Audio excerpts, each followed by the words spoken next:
Sahabat Excellent, kita kembali berbincang-bincang dengan Pak Kumulya Oscar. Sangat menarik perbincangan tadi. Nah, saya akan kembali menggarisbawahi tentang adanya 3 aplikasi yang akan berkembang di beberapa tahun lagi. Nah, bagaimana dengan pengusaha-pengusaha ICT di Indonesia? Apakah mereka sudah siap untuk menghadapi gelombang kemajuan yang seperti tadi, Pak?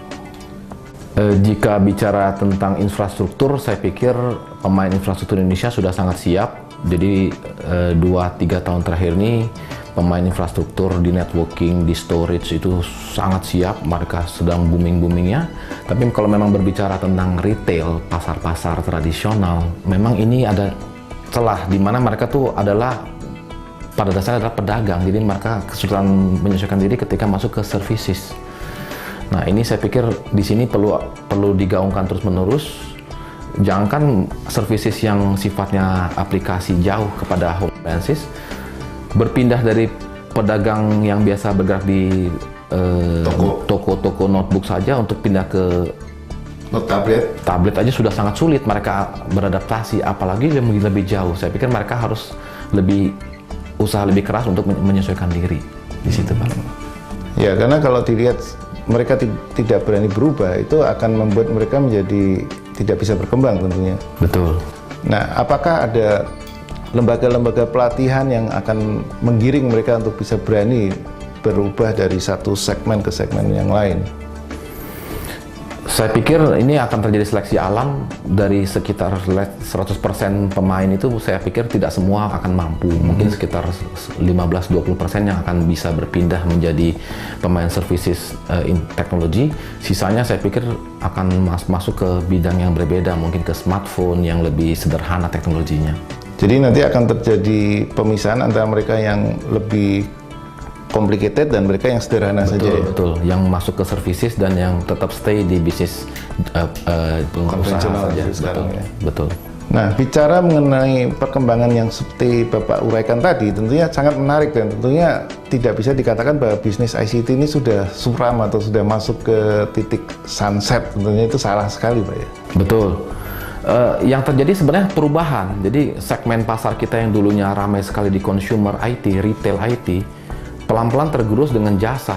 Nah, yang mampu berubah ya mereka tetap menikmati, tapi yang tidak mampu berubah akan tergerus, dan inilah yang kita sebut sunset business.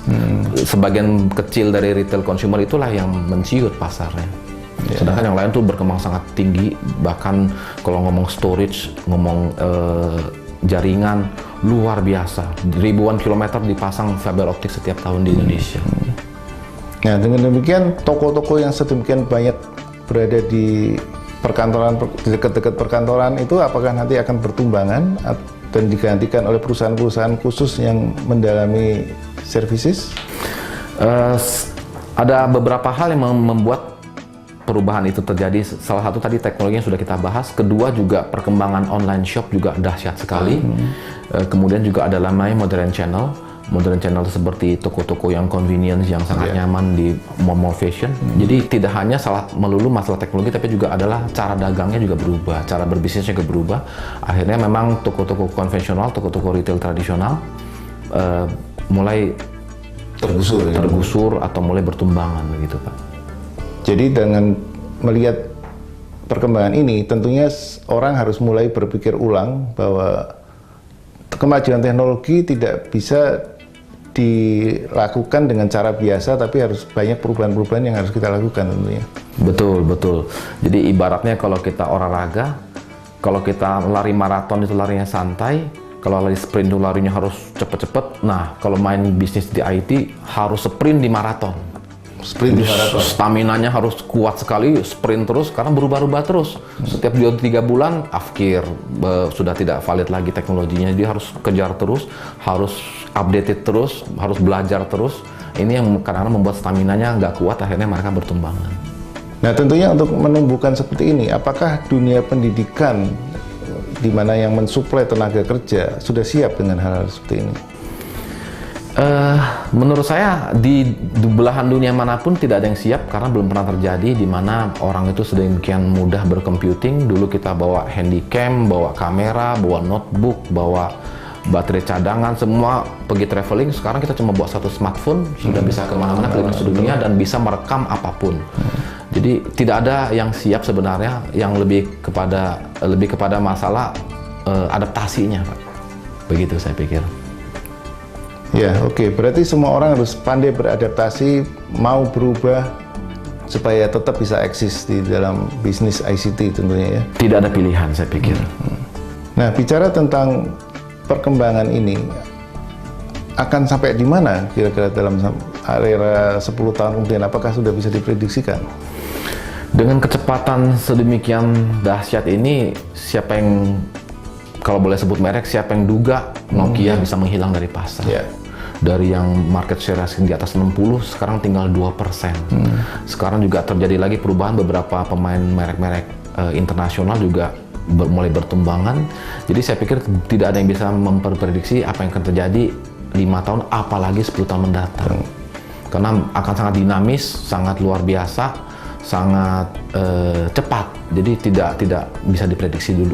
Nah, sebagai bekal untuk orang yang ingin masuk ke dalam bisnis IT, apa kira-kira tip-tip dari Pak Oscar? Saya pikir lebih baik masuk ke infrastruktur ya, itu lebih sustain, artinya infrastruktur itu misalnya penarikan kabel jaringan internet, kemudian hal-hal lain yang berkaitan, apakah itu yang wireless, apakah yang wired, semua itu sedang berkembang pesat. Jumlah pengakses internet di Indonesia terakhir tercatat kurang lebih 55 juta, dan kalau dihitung dari jumlah penduduk berarti masih ada potensi sampai kurang lebih hampir 200 juta lagi. Nah, ini yang belum tergarap dengan baik. Saya pikir di sana infrastruktur masih sangat bagus. Retailnya sendiri berubah, jadi tidak bisa lagi hanya jual misalnya notebook tok.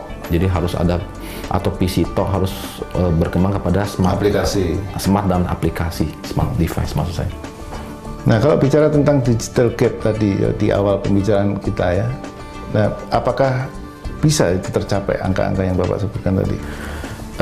Kalau pengakses saja saya pikir bisa, tapi apakah itu memakai continue, ini jadi tanda tanya, karena memang gap pendidikannya jauh sekali. Kalau pengakses misalnya anak-anak di kampung, di desa mulai belajar browsing, itu sih bisa kita dapatkan dengan cepat, tapi apakah mereka akan menjadi pemakai tetap, ini yang jadi pertanyaan yang mungkin harus didorong, melibatkan banyak sekali lembaga, misalnya Diknas, kemudian Kominfo, kemudian berbagai instansi terkait di daerah-daerah.